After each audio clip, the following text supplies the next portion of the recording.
العالمين، وصلى الله وسلم على سيدنا محمد طه الأمين وعلى آله وصحبه الطيبين الطاهرين. لله تعالى أخلص النية، فإن النبي صلى الله عليه وسلم قال: إنما الأعمال بالنيات وإنما لكل امرئ ما نوى. فأخلص النية لله تبارك وتعالى.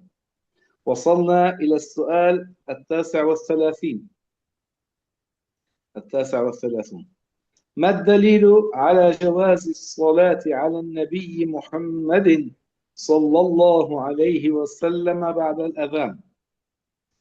بالحكم أكيد تجوز الصلاة على النبي صلى الله عليه وسلم بعد الأذان، ولا يلتفت إلى من حرم ذلك، وذلك لأن الله تبارك وتعالى: إن الله وملائكته يصلون على النبي يا أيها الذين آمنوا صلوا عليه وسلموا تسليما. الآية 56 من سورة الأحزاب. في هذه الآية لا يوجد تخصيص الصلاة على النبي محمد صلى الله عليه وسلم بوقت دون آخر، فيجوز بعد الأذان، بعد الصلاة، في أي وقت في الليل والنهار يجوز الصلاة على النبي صلى الله عليه وسلم تنفيذا لأمر هذه الآية. نعم. هي قالت وصلنا إلى درس 40. نراجع، نعود إلى التاسع هذه ما والثلاثين. ما وصلنا إلى 39، هذه لم نذكرها المرة لبيك الماضية. لبيك مولانا. الحمد لله وصلى الله وسلم على رسول الله وعلى آله وصحبه ومن والاه. Segala puji bagi Allah, salawat dan salam tetap tercurahkan ke baginda Rasulullah sallallahu alaihi wasallam. Syekh mengingatkan kita untuk selalu menghadirkan niat ikhlas karena Allah Subhanahu wa taala. Karena Rasulullah sallallahu alaihi wasallam dalam hal niat bersabda dalam satu hadis, sesungguhnya amal kebaikan, amal soleh itu mesti diawali dengan niat, dan setiap orang itu akan diberi ganjaran sesuai dengan apa yang ia niatkan.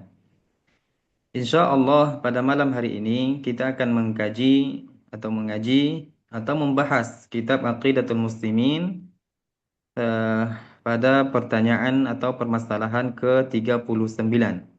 Apa dalil tentang dibolehkannya salawat kepada Nabi sallallahu alaihi wasallam setelah azan? Dalil diperbolehkannya bersalawat kepada Nabi setelah azan.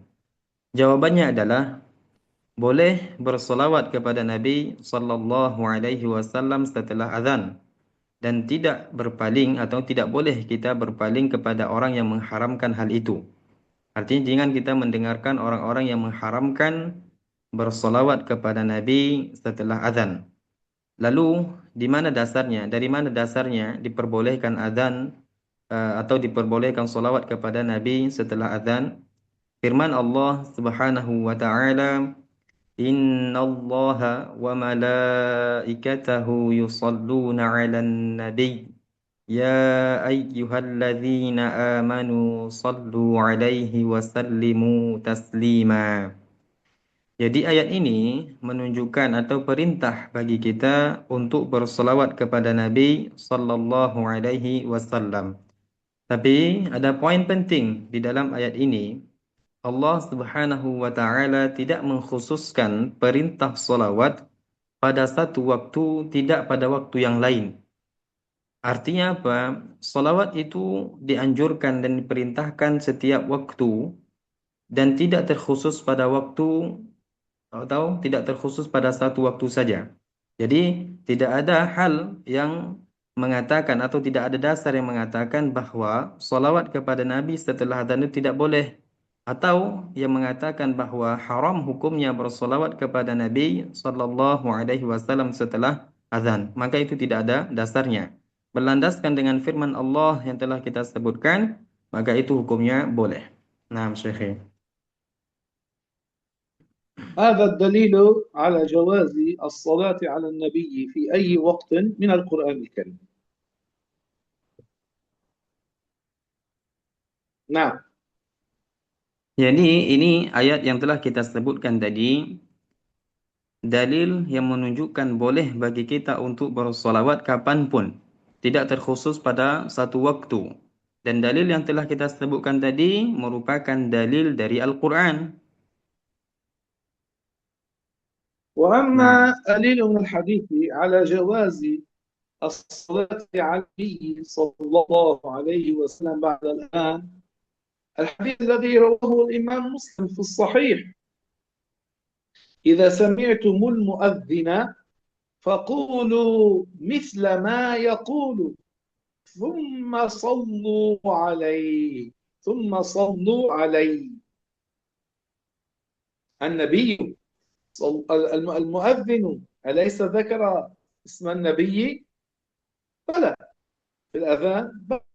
فيقدر من ذلك أن المؤذن والمستمع للأذان كليهما كل منهما مطلوب منه يصلي على النبي صلى الله عليه وسلم، والصلاة على النبي تحصل إن صلى عليه سرا وإن جهر بالصلاة عليه، بكلا الحال.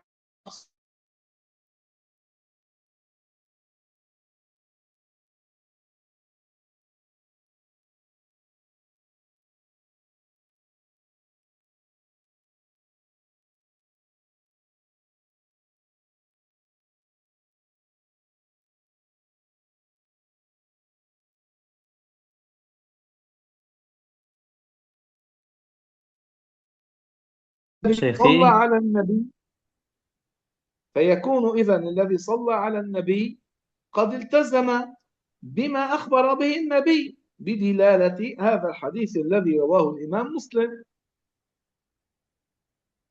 سواء صلى عليه سرا أو صلى عليه جهرا. نعم.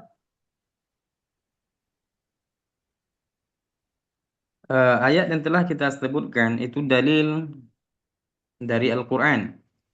Adapun dalil dari hadis, hadis yang diriwayatkan oleh Al-Imam Muslim dalam sahihnya, Sahih Muslim, bahwa baginda Rasulullah sallallahu alaihi wasallam bersabda, "Idza sami'tumul muadzina faqulu mithla ma yaqul thumma sallu alaihi."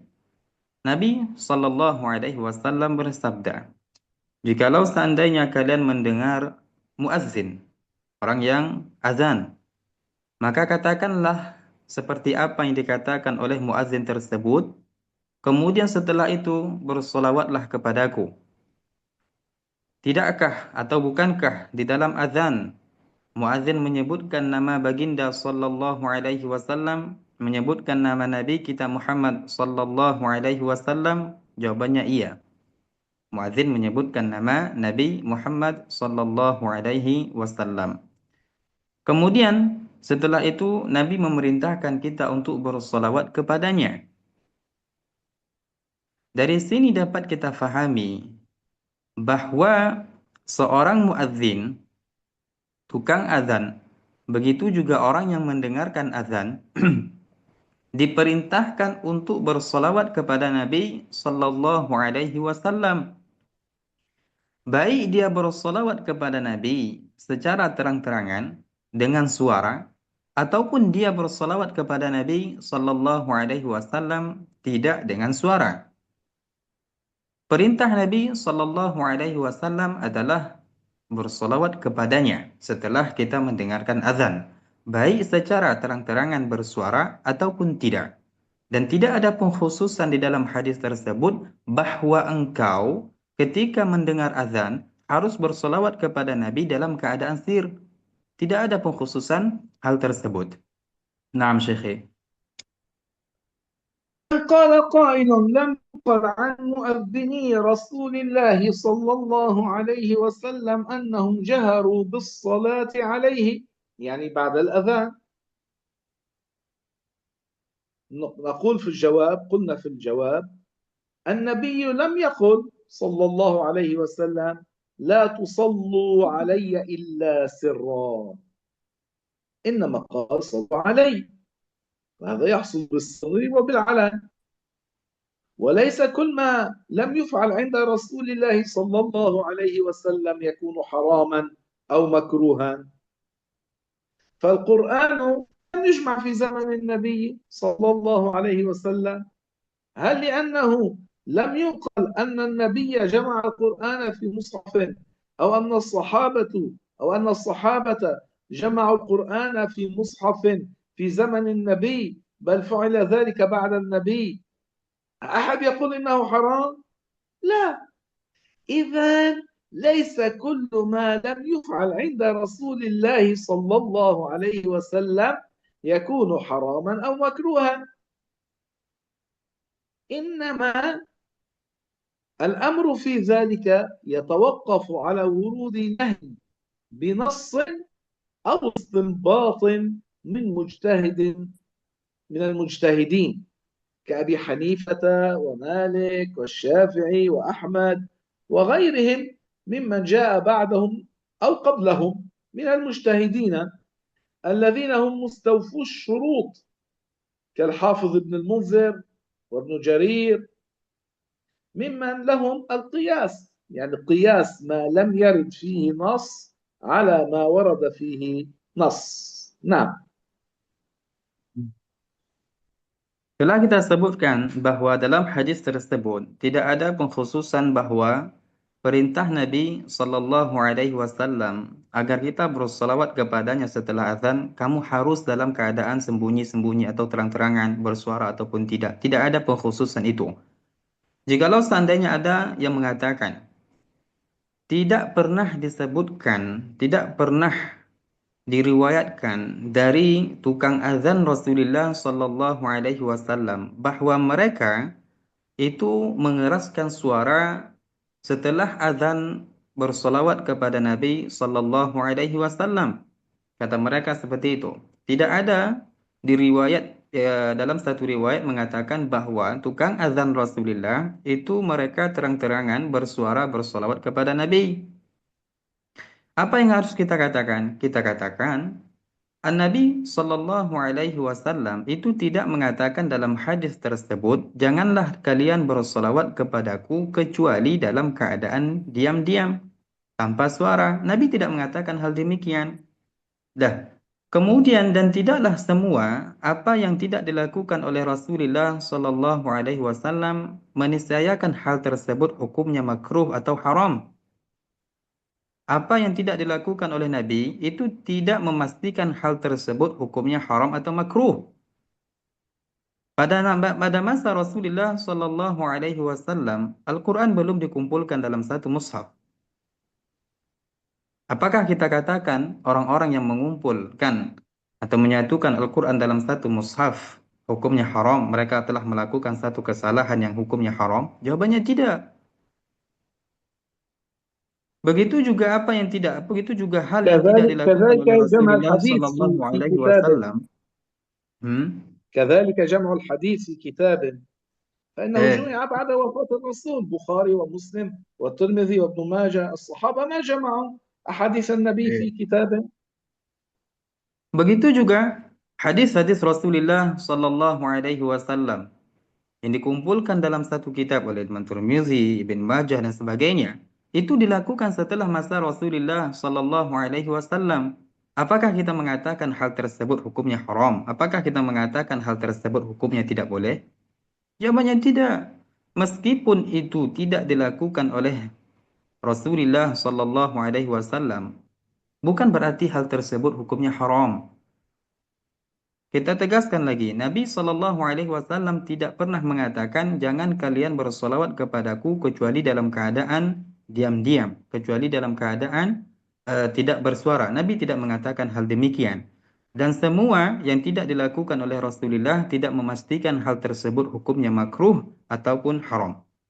Adapun perkara hal itu sesuai dengan apa yang warid di dalam hadis Rasulullah sallallahu alaihi wasallam, ya, atau istinbat satu hukum yang digali oleh seorang mujtahid seperti Imam Abu Hanifah, Imam Malik, Imam Syafi'i, Imam Ahmad dan selain mereka dari kalangan orang-orang mujtahid yang datang setelah mereka, yang mana mereka memenuhi syarat-syarat ijtihad seperti Al-Hafidz Ibnu Munzir bin Jarir, yang mana mereka memiliki hak untuk melakukan qiyas.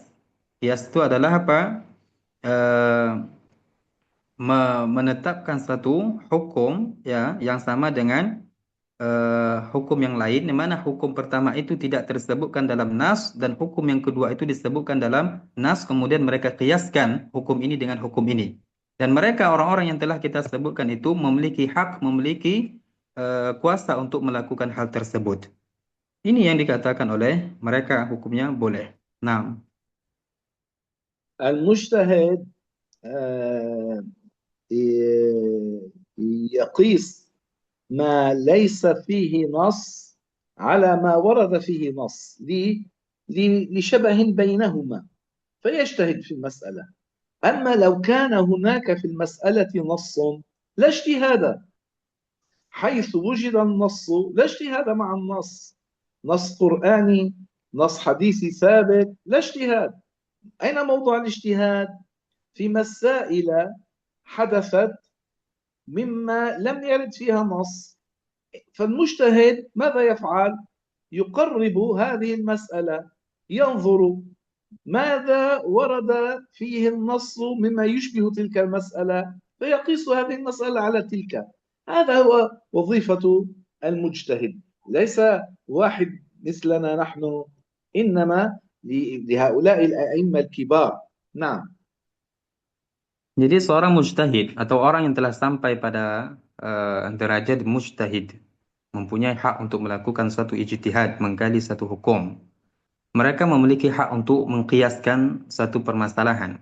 Kias itu adalah sebagaimana yang telah kita sebutkan, mengkiaskan sesuatu hal atau suatu hal yang tidak disebutkan dalam satu nas, dikiaskan dengan satu perkara yang disebutkan dalam nas Al-Quran ataupun di dalam hadis.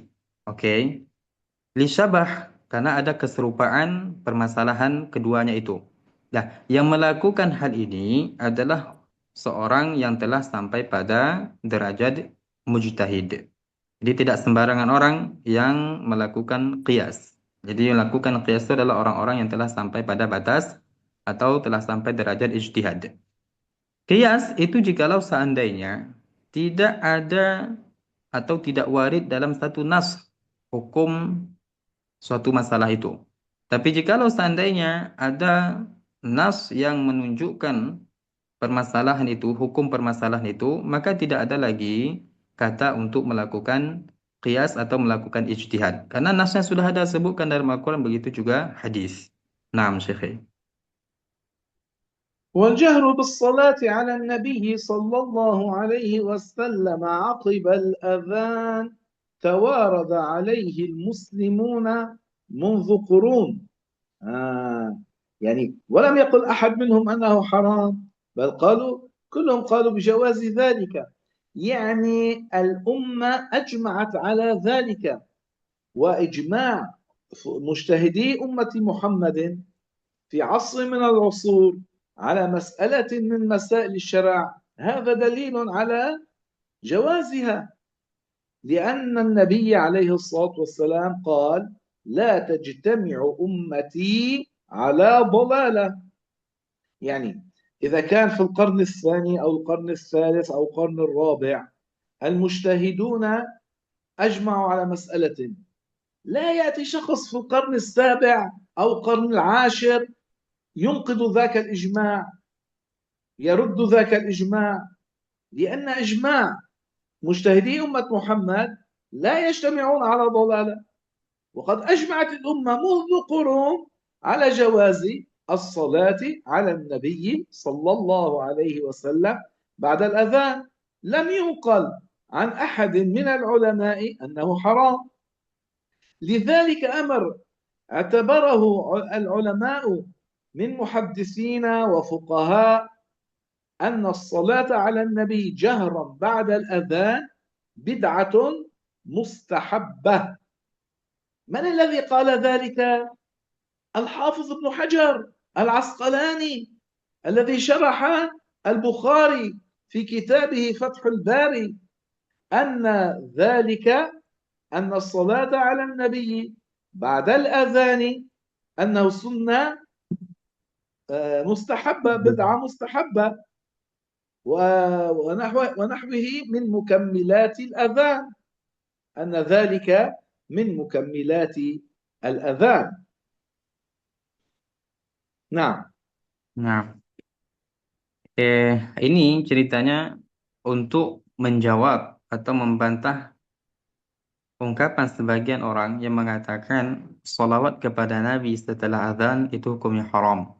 Adalah sesuatu yang tidak pernah dilakukan oleh Nabi dan itu tidak boleh. Kita jawab dengan dalil Al-Quran, begitu juga hadis, bahwa sholawat kepada Nabi setelah azan hukumnya boleh, baik dalam keadaan bersuara ataupun tidak, hukumnya boleh.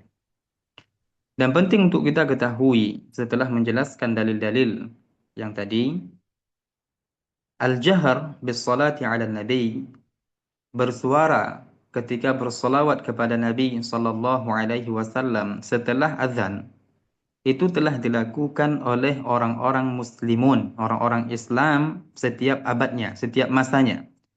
Para mujtahid terdahulu, mereka semua bersepakat bahwa hukum itu boleh dan dilakukan oleh semua orang-orang Islam dari setiap masa. Dan ini sebagaimana dikatakan oleh Rasulullah sallallahu alaihi wasallam, la tajtami'u ummati 'ala dhalalah, bahwa umatku itu tidak akan pernah berkumpul dalam satu kesesatan. Para mujtahid terdahulu mereka setiap masa melakukan solawat kepada Nabi sallallahu alaihi wasallam setelah azan, setelah azan, maka ini hukumnya boleh. Maka ini hukumnya boleh. Ketika ada satu ijtihad terdahulu yang mengatakan itu boleh, maka tidak berlaku lagi suatu ungkapan yang mengatakan setelah itu, yang mengatakan bahwa ijtihad atau sesuatu yang telah disepakati oleh para ulama terdahulu itu hukumnya tidak boleh. Tidak ada. Sesuatu yang telah menjadi ijma' para ulama terdahulu, maka tidak ada satu orang pun yang bisa membatalkan kesepakatan itu. Salawat kepada Nabi sallallahu alaihi wasallam jahar dalam keadaan terang-terangan bersuara itu telah dilakukan oleh orang-orang Islam terdahulu, telah menjadi kesepakatan hal itu boleh hukumnya oleh para mujtahid, para ulama terdahulu, dan tidak ada dasar yang mengatakan itu haram. Oleh karena itu, karena telah dilakukan oleh para ulama terdahulu, para ulama dari kalangan muhaddis, ahli hadis, begitu juga ahli fiqih dan ulama-ulama yang lainnya, mereka menganggap bahwa salawat kepada Nabi sallallahu alaihi wasallam setelah azan dalam keadaan terang-terangan, dalam keadaan bersuara, itu hukumnya boleh dan merupakan bid'atun mustahabbah. Sesuatu yang dilakukan setelah Nabi sallallahu alaihi wasallam, yang mana hal tersebut sesuai dengan Al-Quran, begitu juga hadis. Siapa yang mengatakan solawat kepada Nabi setelah azan dengan keadaan dalam keadaan terang-terangan bersuara itu hukumnya boleh, yang merupakan bid'atun mustahabbah, ini dikatakan oleh Al-Hafidh Ibn Hajar di dalam kitabnya Fathul Bari. Beliau mengatakan hal demikian.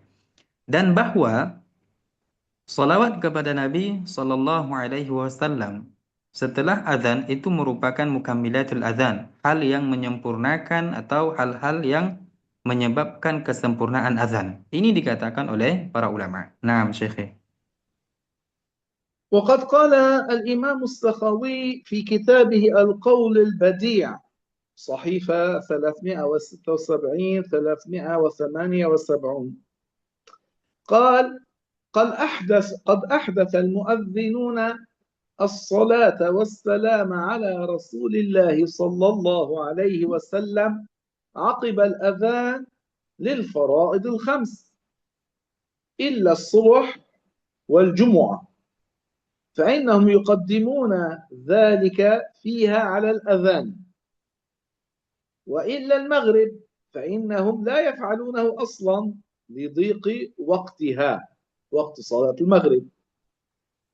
وكان ابتداء حدوث ذلك من أيام السلطان الناصر صلاح الدين أبي مظفر يوسف بن أيوب، وأمره هو الذي أمر بذلك رضي الله عنه السلطان صلاح الدين.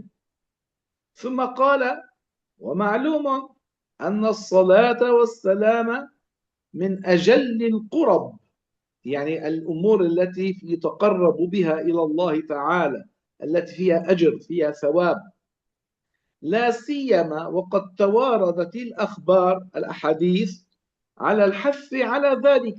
يعني في القرآن حث الله أمرنا بذلك، وفي الأحاديث ورد ذلك، مع ما جاء في فضل الدعاء عقب الأذان والثلث الأخير من الليل وقرب الفجر. والصواب أنه بدعة حسنة يؤجر فاعله بحسن نية. نعم. Dan satu dalil yang menunjukkan bahwa salawat kepada Nabi setelah azan hukumnya boleh, bukan suatu keharaman. Seorang alim bernama As-Sakhawi di dalam kitabnya Al-Qaulul Badi', di dalam kitabnya Al-Qaulul Badi', sahifah 376 sampai 378, beliau mengatakan dalam kitab tersebut, para muazzin, mereka telah melakukan hal baru. Mereka telah melakukan hal baru dengan bersolawat kepada Nabi sallallahu alaihi wasallam setelah azan pada solat 5 waktu, kecuali solat subuh dan begitu juga solat Jumat. Kenapa? Karena pada solat subuh dan solat Jumat mereka mendahulukan solawat kepada Nabi sallallahu alaihi wasallam sebelum melaksanakan azan. Begitu juga dikecualikan pada solat Maghrib. Kenapa? Karena mereka tidak melakukan hal demikian karena waktu solat Maghrib itu sangat sempit. Ingat, Al-Imam As-Sakhawi mengatakan para muazzin mereka telah melakukan hal baru dengan bersolawat kepada Nabi sallallahu alaihi wasallam pada waktu atau pada solat 5 waktu setelah azan, kecuali subuh dan Jumat. Karena pada waktu subuh dan pada waktu Jumat mereka bersolawat sebelum azan, maka tidak lagi bersolawat setelah azan. Begitu juga kecuali waktu maghrib, karena waktu maghrib itu sangat sempit. Dan hal baru itu, bersolawat kepada Nabi setelah azan itu dimulai pada masa Sultan An-Nasir Salahuddin Abil Muzaffar Yusuf bin Ayyub. Begitu juga beliau memerintahkan untuk melaksanakan solawat kepada Nabi setelah azan. Kemudian As-Sakhawi di dalam kitab itu juga mengatakan apa? Sebagaimana yang telah kita ketahui bahwa solawat kepada Nabi, solawat dan salam terhadap baginda Rasulullah sallallahu alaihi wasallam merupakan hal yang paling bagus untuk mendekatkan diri kepada Allah Subhanahu wa taala. Terlebih lagi, hal tersebut itu disebutkan dalam hadis-hadis Rasulullah. Disebutkan dalam hadis-hadis Rasulullah suatu motivasi untuk bersolawat kepada Nabi sallallahu alaihi wasallam. Berbarengan dengan apa yang disebutkan dengan hadis dalam hadis fadilah doa setelah azan, begitu juga fadilah doa pada sepertiga akhir dari setiap malam, begitu juga fadilah doa ketika hendak fajar. Ala kulli hal, bahwasanya yang benar itu adalah solawat kepada Nabi sallallahu alaihi wasallam merupakan perkara baru yang sesuai dengan Al-Quran, begitu juga hadis, dan orang yang melakukan hal itu, jadi orang yang bersolawat kepada Nabi setelah azan, mendapatkan pahala dengan niat yang baik. Naam Syekh. ثم إن الذي ورد عن النبي ليس فقط في صحيح مسلم حديثا واحدا فقط أنه يصلى عليه، بل ورد في حديث رواه أبو يعلى في مسنده أنه قال أن النبي عليه الصلاة والسلام ورد عنه قوله: من ذكرني فليصلي علي. آه والمؤذن أليس ذكر النبي؟ بلى، قال: أشهد أن لا إله إلا الله، ثم ماذا قال؟ أشهد أن محمدا رسول الله. إذا ذكر اسم النبي، ذكر النبي، فالمطلوب أن يصلي على النبي صلى الله عليه وسلم. فبعد أن أنهى المؤذن الأذان صلى على الرسول، فعل ذلك تنفيذا لما أمر به الرسول، وهذا فيه أجر، فيه ثواب. نعم. Jadi perintah untuk bersolawat kepada Nabi setelah azan itu tidak terkhusus dalilnya dengan apa yang diriwayatkan oleh Imam Muslim dalam sahihnya, tidak. Juga banyak hadis-hadis yang lain menunjukkan kebolehan itu. Termasuk salah satunya adalah hadis yang diriwayatkan oleh Abu Ya'la dalam musnadnya, bahwasanya Rasulullah sallallahu alaihi wasallam bersabda, "Man dzakarani falyusalli alaihi." Barang siapa yang menyebut namaku, kata Nabi, maka hendaklah ia bersolawat kepada aku. Ini perintah dari Nabi kita. Barang siapa yang mendengar atau menyebut namaku, maka hendaklah ia bersolawat kepadaku. Tidakkah di dalam azan itu disebutkan nama Nabi Muhammad? Setelah muazzin mengatakan, asyhadu an la ilaha illallah, muazzin mengatakan, asyhadu anna Muhammadar Rasulullah, menyebutkan nama Nabi. Ketika disebutkan nama Nabi, maka apa perintah yang disampaikan oleh Nabi? Hendaklah kita bersolawat kepada Nabi kita Muhammad sallallahu alaihi wasallam. Dan barang siapa yang melakukan hal itu, bersolawat setelah mendengarkan nama Nabi, maka ia akan mendapatkan pahala, begitu juga mendapatkan kebaikan. Naam Syekh. طيب، بينا إذن دليل من القرآن الكريم ودليلان من الحديث الشريف، وذكرنا ذكر بعض ما قاله علماء المسلمين الماضين في جواز الصلاة على النبي صلى الله عليه وسلم، فهذا هو الحق الذي ينبغي اتباعه. بعد هذا البيان، لأحد عنده سؤال أو استيضاح أو استفسار؟ Kita, kata Syekh, telah menyebutkan dalil tentang diperbolehkannya solawat kepada Nabi setelah azan. Kita menyebutkan dalil dari Al-Quran. Begitu juga telah kita sebutkan dua dalil dari hadis. Dari hadis yang dibuatkan oleh Muslim, begitu juga Abu Ya'la. Begitu juga telah kita sebutkan nama-nama para ulama yang membolehkan hal demikian. Setelah kita menjelaskan itu semua, apakah ada pertanyaan atau sesuatu yang belum jelas dari para hadirin? Ada pertanyaan?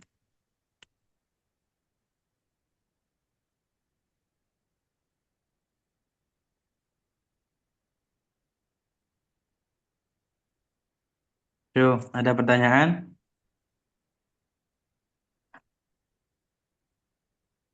Sudah jelas. Intinya adalah ini kita membantah atau menjawab argumen sebagian orang itu, katanya apa? Kalau sholawat kepada Nabi dalam keadaan bersuara setelah azan, katanya tidak boleh. Nah, jadi inilah dalil membolehkan hal itu. Dari Al-Quran, begitu juga hadis, begitu juga ungkapan para ulama. Nah, la yujad. Tidak ada ya. Dalam hadis tadi apa Ustaz? Ada dalilnya Ustaz ya dalam hadis tadi. Dari hadis itu kita sebutkan tadi, hadisnya riwayat Imam Muslim.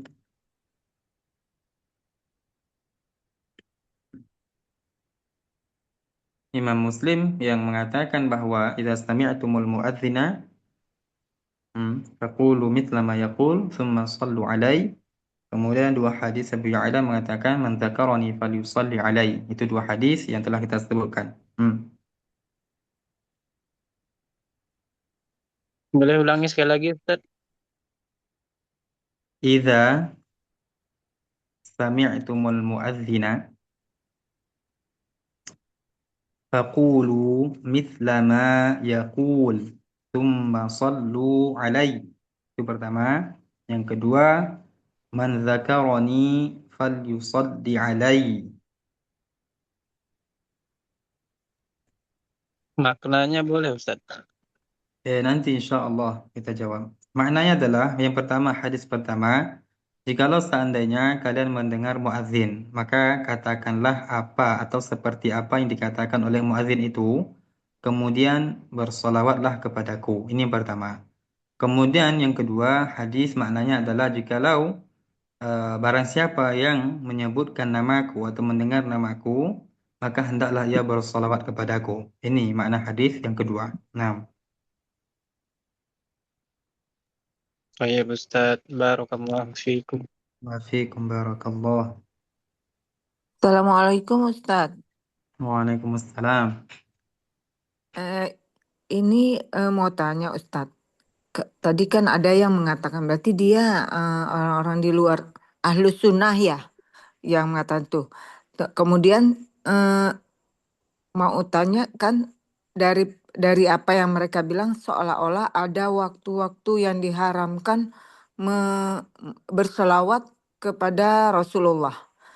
Untuk kita sendiri Ahlus Sunnah kan nggak ada ya Ustadz ya. Kapan saja kan boleh kita bersalawat kan. Misalnya saja bukan hanya setelah azan. Misalnya di dalam sholat sendiri ketika kita ingin menambahkan apa namanya salawat kepada Rasulullah kan dibolehkan juga ya Ustadz ya. Syekhi, نعم قلنا ولا يلتفت إلى من حرم ذلك. من حرم ذلك هؤلاء ليسوا من أهل السنة والجماعة، صح؟ صح، ليسوا من أهل السنة والجماعة. آه. هم و... يزعمون أنهم من أهل السنة والجماعة كذبا زورا، وهم ليسوا كذلك. نعم. خالفوا كل أئمة أهل السنة والجماعة. أهل السنة والجماعة ينزهون الله عن الشبيه والمكان، أما هؤلاء ينسبون إلى الله المكان والجهة، ومعتقدهم معتقد اليهود. اليهود يقولون أن الله بعد أن خلق السماوات والأرض في 6 أيام تعب فصعد إلى العرش واستوقع على قفاه يرتاح. وهؤلاء المشبهة كاليهود يقولون بأن الله يصعد وينزل، يصعد إلى العرش وينزل، وأنه يجلس على العرش. هؤلاء ليسوا من أهل السنة والجماعة. وعلى ما ذكرناه هؤلاء يحرمون الصلاة على النبي في وقت معين، صح؟ أيوة، هكذا يقولون لا يجوز الصلاة على النبي بعد الأذان. قالوا لأنه لم يرد ذلك عن المؤذنين في زمن النبي فحرموا ذلك. ما هذا الاستنتاج الذي هو من عندهم؟ هل هم من أهل الاجتهاد حتى يقولوا ذلك؟ وعلى أي قاعدة استنبطوها؟ طب القرآن لم يجمع في مصحف، كتب الأحاديث لم تجمع في كتاب أو كتابين أو 3 في زمن النبي عليه الصلاة والسلام. كتب النحو والصرف وغيرها من علوم اللغة العربية وأصول الفقه وغيرها من كتب العلوم الدينية لم تجمع في زمن النبي صلى الله عليه وسلم.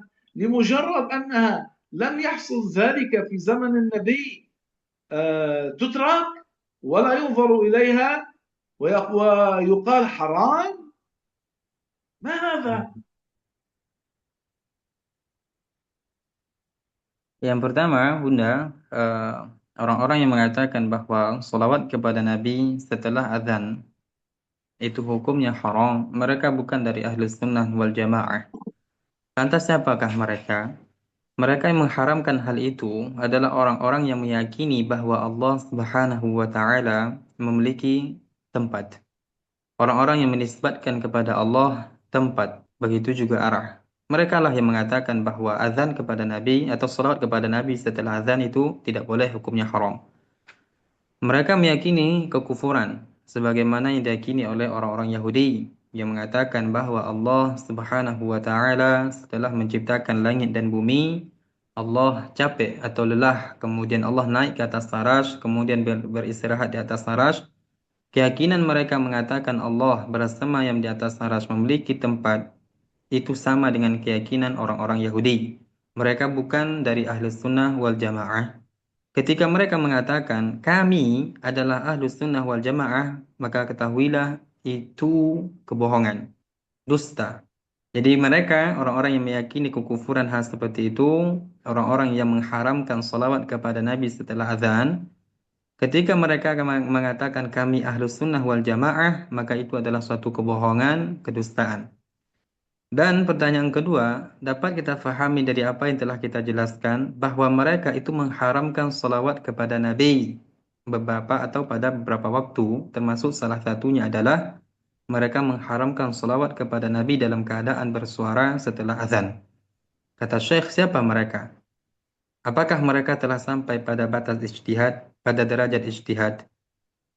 Apakah mereka mampu atau telah sampai pada batas mengeluarkan satu hukum yang tidak ada dalam Al-Quran, begitu juga hadis? Kenapa bisa terjadi seperti itu? Karena mereka mengatakan setiap apa yang tidak dilakukan oleh Nabi maka hukumnya haram. Maka itu bid'ah, kata mereka seperti itu. Padahal banyak sekali para ulama kita terdahulu yang telah sampai pada batas derajat ijtihad, mereka membolehkan salawat kepada Nabi Sallallahu Alaihi Wasallam setelah azan, dan mereka adalah orang-orang yang telah kita sebutkan di kajian tadi. Nah, Bunda, jelas Bunda? Halo. Jelas Ustadz. Barakallahu fikum. Luar biasa Waalaikumsalam. ahlus sunnah. Masya Allah. Ya, Masya Allah, tabarakallah. Naam, Syekh. Ustadz, kalau ketika kita mendengar nama Nabi itu sunnah atau wajib Ustadz? Hukumnya Apa? mengucapkan salawat. Kalau kita mendengarkan nama Nabi loh, kan kita kan Ah, itu disunnahkan atau diwajibkan mengucapkan nama Nabi? Syekh, نعم. الحديث من ذكرني فليصلي علي، الأمر هنا الأمر بالوجوب أو بالسنة؟ هو الصلاة على النبي صلى الله عليه وسلم ببعض الأحوال يكون واجبا، وببعض الأحوال يكون مسنونا. يعني في الصلاة واجب أن تصلي على النبي، وأنت لأنه في التحيات ماذا فيها؟ فيها الصلاة على النبي صلى الله عليه وسلم. بالخطبة الجمعة يصلون على النبي، وهذا ركن من أركان صلاة الجمعة. فإذا في بعض الأحوال تكون الصلاة على النبي صلى الله عليه وسلم واجبة. أما إذا لم يكن في الأمر فيه وجوب يكون سنة. فإذا سمع اسم النبي صلى الله عليه وسلم المطلوب منه أن يصلي عليه، وهذا يسن، فهي بدعة مستحبة بعد jadi kata Syekh, الأذان. بعد الأذان بدعة مستحبة. salawat kepada Nabi dilihat ada beberapa keadaan hukumnya wajib dan ada beberapa keadaan yang hukumnya sunnah. Yang wajib seperti salawat kepada Nabi ketika kita sholat. Bukankah termasuk salah satu rukun salat adalah salawat kepada Nabi setelah tasyahud akhir? Kita uh, melaksanakan atau mengucapkan salat kepada Nabi yang itu merupakan rukun dari salat. Maka hukumnya wajib. Atau begitu juga seperti khutbah Jum'ah, yang di situ kita bersolawat kepada Nabi, dan salat kepada Nabi merupakan rukun dari 2 khutbah Jumat dan hukumnya wajib. Dan selain itu yang merupakan kewajiban, maka hukumnya sunnah. Maka hukumnya sunnah.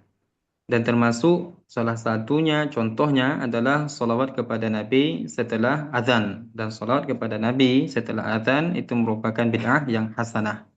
Bid'ah yang sesuai dengan Al-Quran, begitu juga hadis. Nah, jelas, Erik? Jelas Ustaz. Nah. Barakallahu fiik. Waalaikumsalam barakallah. Ada lagi? Ada lagi?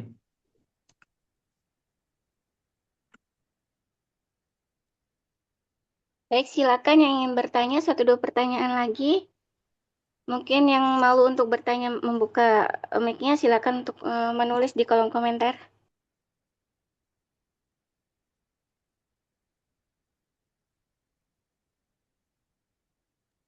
Sepertinya tidak ada, Ustadz. Bisa dilanjut.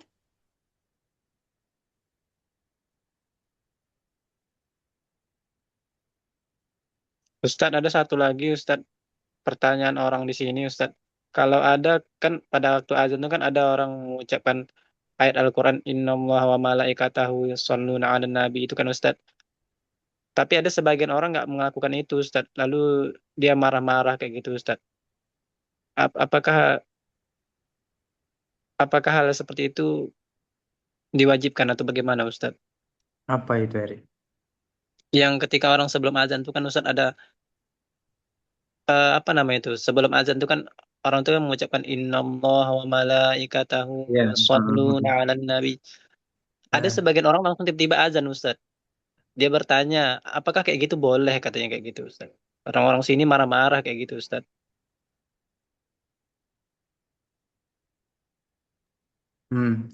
Syekhi, نعم. جرت العادة في بلدنا هذا أن يقرأ المؤذن إن الله وملائكته يصلون على النبي إلى آخره قبل الأذان. هل قبل هذا الأذان؟ يمكن؟ نعم، قبل الأذان. قبل الأذان؟ نعم. هذه آية، يعني إن ذكر آية قبل أن يؤذن يجوز، لا إشكال. لو قرأ وإن سورة قبل الأذان يجوز، لا إشكال، لكنها ليست من الأذان. baik. وإن تركها يعني وإن ترك الآية لا إشكال فيه. هو في الأصل لا يوجد آية ولا يوجد سورة قبل الأذان. يعني عند الصحابة عندما أذنوا لرسول الله وأمر بالأذان ما قال لهم لا اذكروا هذه الآية ولا تلك ولا سورة معينة، لم يذكر، لم يرد ذلك. لكن من قرأ آية هذا يقرأ قرآن، هو قراءة القرآن جائزة وفيها ثواب وأجر لمن أخلص نيته لله تعالى وكانت قراءته صحيحة وكان قد تلقى تلقيا صحيحا. Jadi begini cara menanggapinya, Erik. Memang tidak ada eh, disebutkan dalam yang dilakukan oleh para sahabat muadzin Rasulullah atau dalam riwayat bahwasanya mereka menyebutkan ayat-ayat itu sebelum azan. Tapi membaca Al-Quran, menyebutkan ayat atau bahkan membaca satu surah pun dari Al-Quran sebelum azan itu tidak masalah, hukumnya boleh. Dengan catatan dia membaca ayat Al-Quran itu, membaca satu ayat itu dengan bacaan yang benar. Telah talaqi. Artinya apa? Telah talaqi dengan bacaan yang benar, dia akan mendapatkan pahala. Tapi itu bukan termasuk bagian dari azan. Jikalau seandainya pun dia tidak membaca ayat itu sebelum azan, ya bukan suatu masalah. Paham ya, Rick, ya? Paham Ustaz. Kasih Ustaz. Barakallahu fiikum. Barakallah.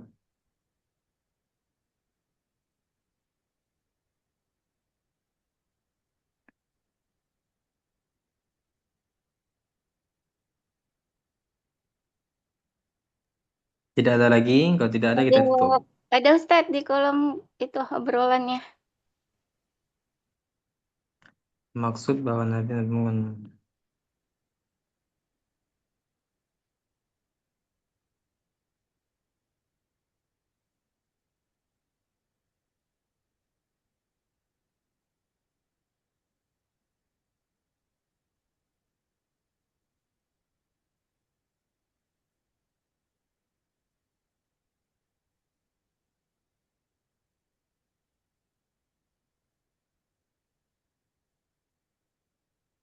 Ini Syekhi, نعم. هل يوجد من قال إن النبي صلى الله عليه وسلم يجلب منفعة من الصلاة أو من الصلاة أمته عليه؟ ماذا؟ ما فهمت هل السؤال. يوجد من قال إن النبي يجلب منفعة من الصلاة من صلاة أمته عليه؟ ما فهمت. ماذا يعني هذا يعني الكلام؟ حين يصلي أمته النبي صلى الله عليه وسلم يجب منفعة من هذه الصلاة. النبي يجد منفعة. ما ما مم. هو ما هو الصلاة على النبي من قبل الناس هو دعاء، يعني كأنه يقول اللهم زد سيدنا محمدا شرفا وتعظيما، هذا معناه. وقال هكذا سؤال النبي يعني أليس أليس هذا دعاء؟ لبي ماشي.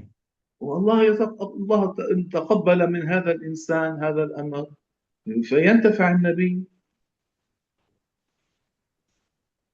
ثم أليس النبي أرشدنا إلى فعل الطاعات، علمنا وأرشدنا إلى أن نفعلها، ومن جملتها الصلاة على النبي. فإذا فعل ذلك الشخص تنفيذا لما علمنا وأمرنا به الرسول عليه الصلاة والسلام فله في ذلك أجر وثواب، ويلحق النبي أجر وثواب. الذي صلى على النبي له أجر وثواب، والذي نفذ ذلك له أجر وثواب، ويلحق النبي أجر وثواب. أليس النبي علمنا الصلوات الخمس، علمنا أحكام الصيام وأمرنا بذلك؟ بلى. فكل واحد يصلي يصوم يفعل أي طاعة من الطاعات له ثوابه له أجره، والنبي هو علم وأرشد وأمر، والذي فعل ذلك له مثل أجر فاعله، يعني له ثواب يشبه أجر ذلك الفاعل. انظر كم ملايين من المسلمين يصلون على النبي، كم من ملايين من المسلمين يؤدون الصلوات، يؤدون الصلاة على النبي والصيام وغير ذلك من الطاعات. لذلك الأمر النبي في كل لحظة يترقى.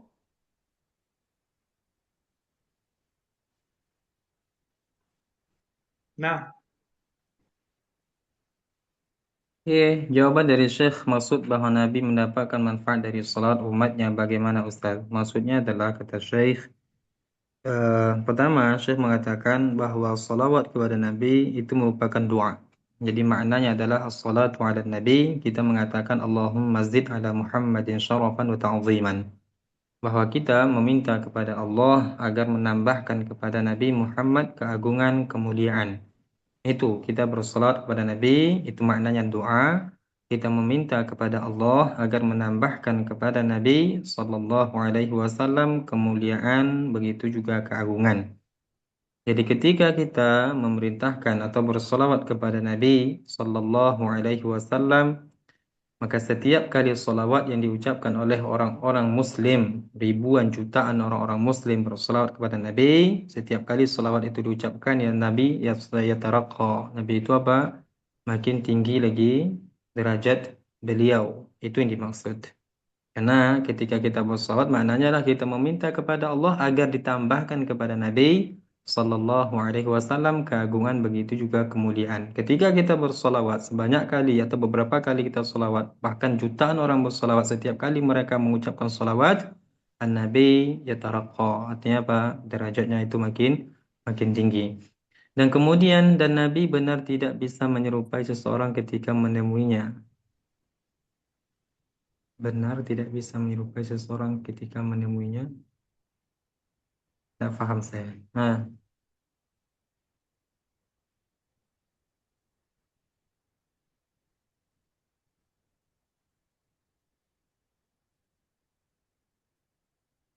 Lain waktu insya Allah ditanyakan Syekh. Anda pahami Pak? Benar Nabi tidak?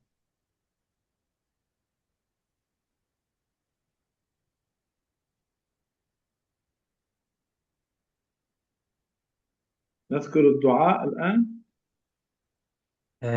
Nazkurud doa. Kita tutup dengan doa. Bagaimana ini protokol? Ya Ustadz, kita cukupkan saja kajian pada malam hari ini. Insya Allah minggu depan kita lanjutkan bab ridha.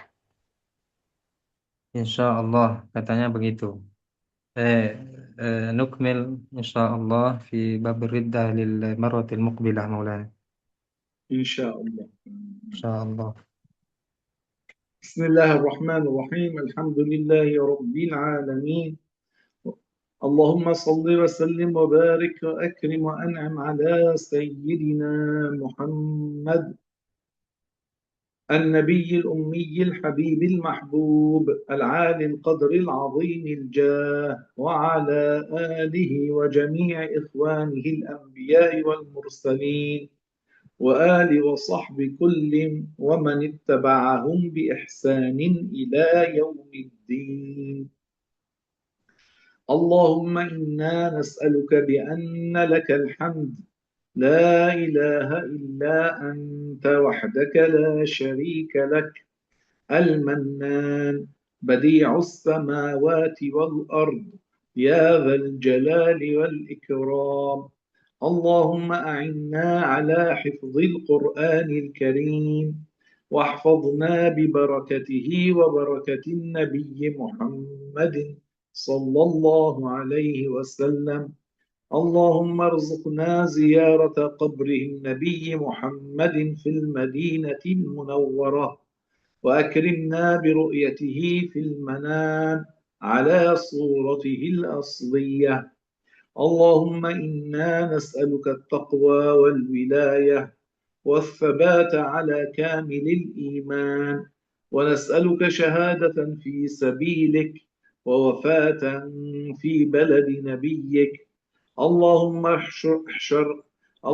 احشرنا تحت لواء النبي محمد يوم القيامة واجعلنا من الطاعمين الكاسين الراكبين المستظلين تحت ظل العرش على منابر من نور يا أرحم الراحمين يا الله. اللهم علمنا ما ينفعنا وانفعنا بما علمتنا وزدنا علما. اللهم أرنا الحق حقا وارزقنا اتباعه وأرنا الباطل باطلا وارزقنا اجتنابه يا أرحم الراحمين يا الله. اللهم اغفر لنا ذنوبنا وإسرافنا في أمرنا. اللهم ارحمنا برحمتك الواسعة. اللهم نقنا من الذنوب والخطايا كما ينقى الثوب الأبيض من الدنس. اللهم تقبل منا صلاتنا وصيامنا وركوعنا وسجودنا ودعاءنا وسائر طاعاتنا. اللهم متعنا بأسماعنا وأبصارنا وصحتنا وقوتنا ما أحييتنا واجعله الوارث منا. اللهم باعد بيننا وبين معاصيك كما باعدت بين المشرق والمغرب يا رب العالمين. اللهم اكفنا بحلالك عن حرامك وأغننا بفضلك عمن سواك. سبحان ربي العلي الأعلى الوهاب. ربنا آتنا في الدنيا حسنة وفي الآخرة حسنة وقنا عذاب النار. ربنا لا تزغ قلوبنا بعد إذ هديتنا وهب لنا من لدنك رحمة إنك أنت الوهاب. اللهم تجاوز عن سيئاتنا. اللهم اجعل حسابنا يسيرا. اللهم عافنا واعف عنا وتوفنا وأنت راض عنا. اللهم اختم بالصالحات أعمالنا واجعل آخر كلامنا في هذه الدنيا لا إله إلا الله محمد رسول الله. اللهم لا تخرجنا من هذه الدنيا إلا وقد غفرت لنا جميع ذنوبنا. اللهم أدخلنا الجنة بسلام يا ذا الجلال والإكرام. اللهم ارزقنا رؤية ليلة القدر والدعاء فيها والعبادة فيها. اللهم تقبل أعمالنا في هذا الشهر العظيم. اللهم اجعلنا من الذين تبشرهم الملائكة برحمتك ورضوانك، واجعلنا من الذين يبشرهم سيدنا عزرائيل بدخول جنتك. اللهم نور قبورنا ووسعها مد البصر واجعلها روضة من رياض الجنة، ولا تجعلها حفرة من حفر النيران. اللهم اجعلنا من أهل عليين ومن أصحاب اليمين الذين يدخلون الجنة بلا عذاب مع السابقين الأولين. اللهم اقسم لنا من خشيتك ما تحول به بيننا وبين معاصيك، ومن طاعتك ما تبلغنا به جنتك، ومن اليقين ما تهون به علينا مصائب الدنيا. اللهم باعد بيننا وبين معاصيك كما باعدت بين المشرق والمغرب يا رب العالمين. اللهم إنا نسألك شكر نعمتك وحسن عبادتك وكمال عافيتك وعظيم مرضاتك. اللهم يا ذا المعروف الذي لا ينقطع أبدا ولا يحصيه غيرك، فرج عنا كربنا وهمنا وغمنا. اللهم إني عبدك وابن عبدك وابن أمتك، ناصيتي بيدك، ماض في حكمك، عدل في قضاؤك. اللهم لك الحمد وإليك المشتكى وأنت المستعان، ولا حول ولا قوة إلا بالله العلي العظيم. اللهم اجعلنا من الذين يعبرون الصراط الطائرين، وأكرمنا بشربة من حوض نبيك لا نظمأ بعد ذلك أبدا. اللهم إنا نسألك بكل اسم هو لك سميت به نفسك أو علمته أحدا من خلقك أو استأثرت به في علم الغيب عندك أن تجعل القرآن العظيم ربيع قلوبنا ونور صدورنا وجلاء أحزاننا وذهاب همنا وكربنا وغمنا. اللهم استرنا فوق الأرض وارحمنا تحت الأرض واعف عنا يوم العرض. اللهم أجرنا من النار. اللهم أجرنا من النار. اللهم أجرنا من النار. اللهم إنا نسألك الجنة. اللهم إنا نسألك الجنة. اللهم إنا نسألك الجنة. اللهم إنا نسألك الهدى والتقى والعفاف والغنى. اللهم أعنا على ذكرك وشكرك وطاعتك وحسن عبادتك. اللهم اكفنا بحلالك عن حرامك وأغننا بفضلك عن من سواك. اللهم علمنا ما جهلنا وذكرنا ما نسينا، واجعل أعمالنا ونياتنا خالصة لك، اللهم حبب إلينا الإيمان وزينه في قلوبنا وكره إلينا الكفر والفسوق والعصيان. اللهم انصرنا على من عادانا واجعل ثأرنا على من ظلمنا ولا تجعل مصيبتنا في ديننا. اللهم لا تجعل الدنيا أكبر همنا ولا مبلغ علمنا ولا تسلط علينا من لا يخافك ولا يرحمنا. اللهم لا تدع لنا ذنبا إلا غفرته ولا دينا إلا قضيته ولا هما إلا فرجته ولا مريضا إلا شفيته. اللهم اجعلنا من العلماء العاملين والأولياء الكاملين والشهداء الأبرار المخلصين الصادقين. اللهم إنا نسألك حبك وحب من يحبك والعمل الذي يبلغنا حبك. اللهم اجعل حبك أحب إلينا من أنفسنا ومن أهالينا ومن الماء البارد. اللهم اجعلنا من أحبابك الأتقياء الأنقياء الأخفياء. اللهم إن للموت سكرات فأعنا وهون علينا سكرات الموت. اللهم استر عوراتنا وآمن روعاتنا واكفنا ما أهمنا وقنا شر ما نتخوف.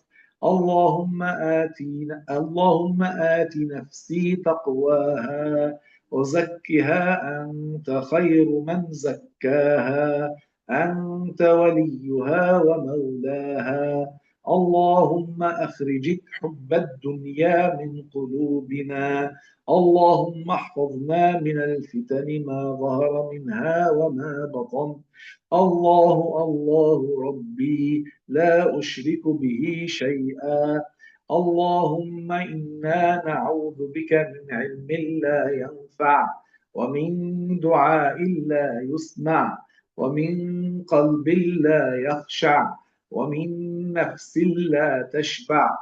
اللهم كما جمعت بيننا وبين بعض المسلمين في هذه الدنيا على طاعة، نسألك يا رحمن يا رحيم أن تجمع بيننا وبين الأنبياء والمرسلين والأولياء والصالحين في مواقف يوم القيامة وفي الجنة. اللهم كما جمعتنا في هذه الدنيا على طاعة فاجمعنا في الفردوس الأعلى. اللهم ارزقنا الجنة وما قرب إليها من قول أو عمل وأجرنا من النار وما قرب إليها من قول أو عمل. اللهم توفنا وأنت راض عنا وأدخلنا الجنة بسلام. اللهم مغفرتك أوسع من ذنوبي ورحمتك عندي من عملي. رب اغفر وارحم وتجاوز عما تعلم إنك أنت الأعز الأكرم. وبالحق أنزلناه وبالحق نزل وبالحق أنزلناه وبالحق نزل وبالحق أنزلناه وبالحق نزل. رب اغفر لأصحاب الحقوق علينا. اللهم اغفر لمشايخنا. اللهم اغفر لأهالينا ولإخواننا الذين سبقونا بالإيمان. اللهم اغفر لأرحامنا المسلمين. اللهم اغفر لكل من سألنا وطلب منا الدعاء من المسلمين وآتهم سؤلهم من الخير.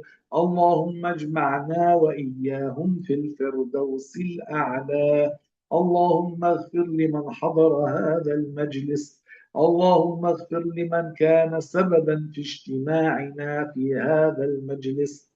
اللهم يا ذا الجلال والإكرام تقبل منا طاعاتنا في رمضان. اللهم اغفر لنا وللمؤمنين والمؤمنات الأحياء منهم والأموات. وآخر دعوانا أن الحمد لله رب العالمين. اللهم صل وسلم وبارك على سيدنا محمد النبي الأمي الحبيب المحبوب العالي القدر العظيم الجاه، وعلى آله وصحبه الطيبين الطاهرين ومن اتبعهم بإحسان إلى يوم الدين. اللهم وتقبل منا بسر سورة الفاتحة.